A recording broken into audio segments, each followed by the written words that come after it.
Hi friends, this video shows how to install apps from unknown sources. Go to settings, tap on the settings app icon, go down,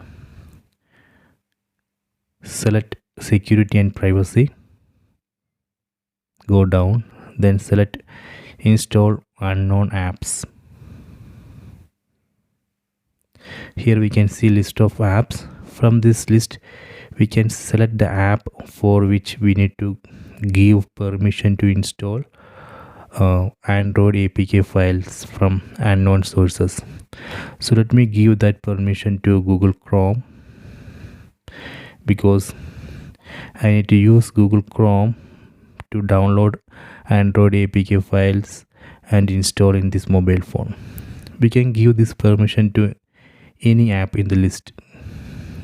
Okay, so this way we can enable installation of apps from unknown sources. So I hope you have enjoyed this video. Please subscribe my channel, please like and share the video.